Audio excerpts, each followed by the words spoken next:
राधे राधे, हरे कृष्णा। मैं मीनाक्षी स्वागत करती हूँ आप सभी का आपके अपने चैनल ज्ञान अनुसार में।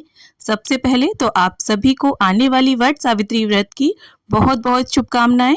मेरी सभी बहनों का सौभाग्य ऐसे ही अखंड बना रहे, इसी मंगल कामना के साथ आज के इस वीडियो में मैं आप सभी के लिए वट सावित्री व्रत से जुड़े कुछ ऐसे प्रश्नों के उत्तर लेकर आई हूँ जो काफी कॉमन है, पर उन्हें जानने की इच्छा जो है वो अधिकतर सभी के मन में होती है। जैसे वट सावित्री व्रत में क्या हमें हर बार नई साड़ी पहननी चाहिए, हम किस रंग की साड़ी पहने, वट वृक्ष ना मिले, टहनी ना मिले, तब हम किसका पूजन करके व्रत संपूर्ण करें, बांस का पंखा ना मिले तब क्या करें, वट वृक्ष की कितनी फेरी लगाएं, कितने चने निगलकर व्रत का पारण करें, पहली बार व्रत कैसे उठाएं, व्रत किस नियम विधि से रहें। इस तरह के बहुत सारे महत्वपूर्ण प्रश्नों के उत्तर मैं आपको इस वीडियो में देने वाली हूँ। तो देखिए, अगर आपके घर में कोई बड़े बूढ़े हैं बताने वाले तब तो बहुत अच्छी बात है और उनसे पूछकर ही हमें पूजन करना चाहिए।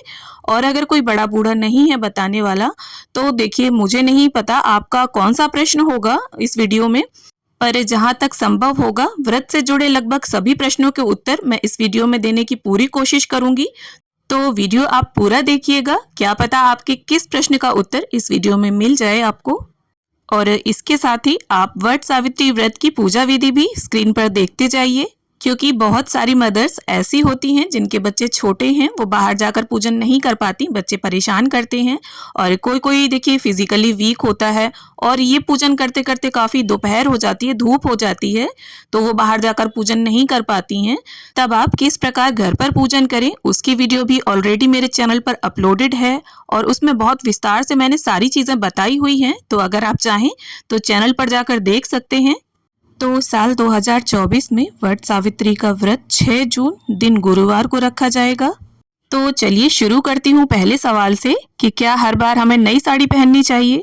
तो देखिए, नई साड़ी का ऐसा कोई भी नियम नहीं होता है कि आपको हर साल नई साड़ी ही पहननी है। आप जो भी साड़ी पूजा में पहने उसे साफ सुथरी धुली हुई होनी चाहिए, जूठी साड़ी नहीं होनी चाहिए। जूठे से मेरा मतलब उसे पहनकर आपने खाना ना खाया हो, पीरियड्स में ना पहनी हो वो साड़ी। इस तरह से आपको साड़ी पहननी है। अपना आप शादी का लहंगा, शादी का जोड़ा पहन सकते हैं।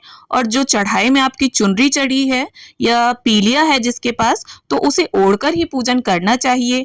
मांग टीका, नथ, मतलब कुल मिलाकर 16 श्रृंगार करके दुल्हन की तरह सज धज कर हमें ये पूजन करना चाहिए। और अगर आप अभी तक हर साल नई साड़ी लेते आए हैं, ऐसा कुछ नियम बना रखा है आपने, तो आप इसे जारी रख सकते हैं, क्योंकि हमारी बहुत सी बहनें करवा चौथ पर, वट सावित्री व्रत पर पति के द्वारा साड़ियां लेती हैं। तो इसी बहाने साल में 2 अच्छी साड़ियां हमारे पास इकट्ठी हो जाती हैं। तो अगर ऐसा कुछ है तो आप इसे जारी रखें। अब देखिए, बहुत लोगों का प्रश्न होगा कि क्या साड़ी या लहंगा पहनकर ही पूजन कर सकते हैं। तो यहाँ पर भी मैं आपको बता दूं कि साड़ी या लहंगा ये हमारी जो है वो ट्रेडिशनल ड्रेसेस हैं। इनको पहनकर अगर आप पूजन करती हैं तो देखिए, एक तो देखने में भी अच्छी लगेंगी आप, और पूजा करने में भी काफ़ी अच्छा लगता है, क्योंकि लगभग सभी लोग साड़ी या लहंगा पहनकर ही पूजा करते हैं। लेकिन अगर आप कंफर्टेबल ना हो इनमें तो देखिए, आप सूट पहन सकती हैं। और आप चाहे वेस्टर्न ड्रेसेस पहनकर पूजा कर लें तो ये ना करें, आप सूट पहन लें। अब चलिए मैं बता देती हूँ कि किस रंग के कपड़े पहनकर आपको पूजा करनी चाहिए।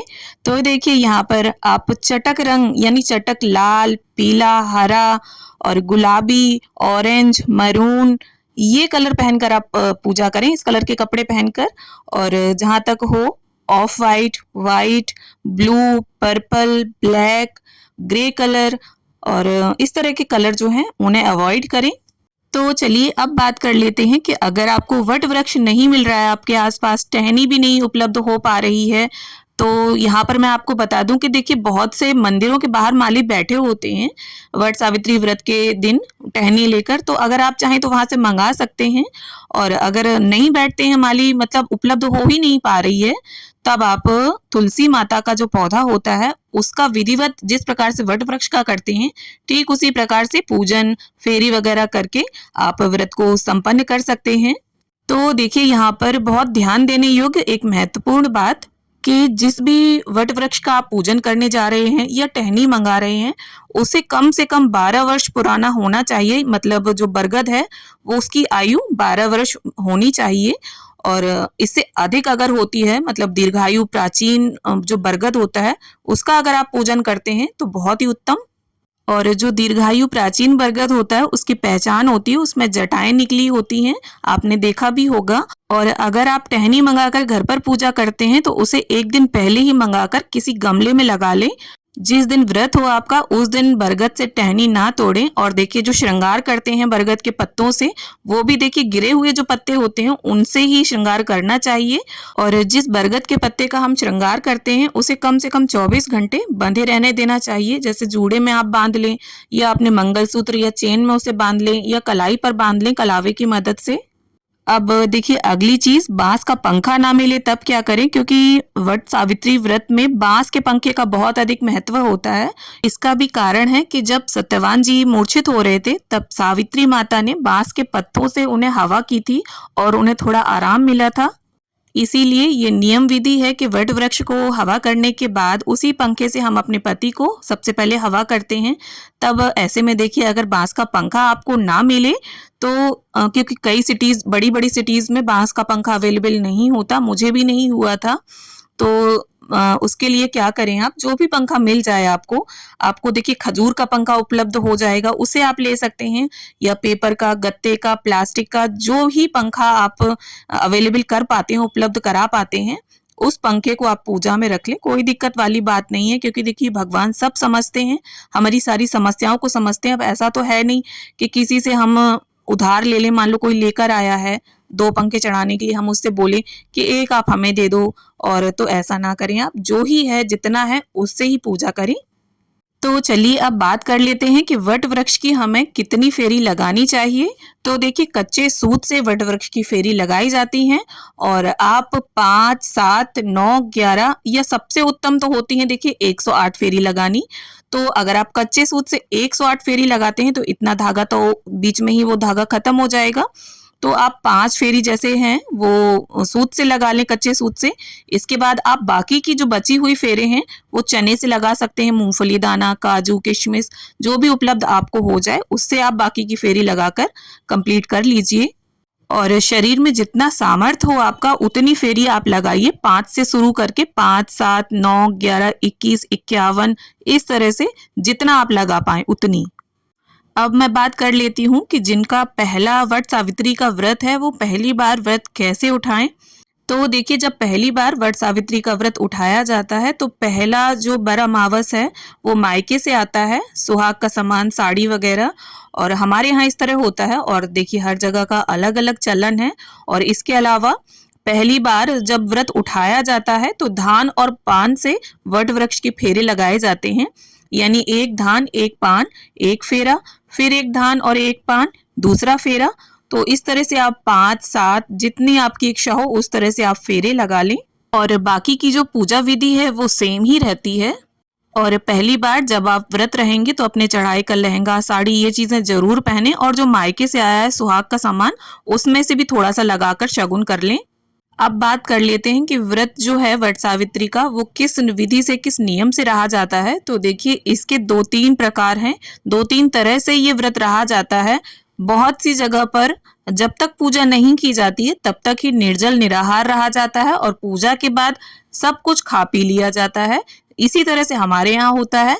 और कई जगह पर ये व्रत निर्जल निराहार रहकर किया जाता है, और बहुत सी जगह पर फलाहार पर रहकर ये व्रत किया जाता है। और कहीं कहीं पर देखिए ऐसा होता है कि एक टाइम मीठा भोजन कर लिया जाता है।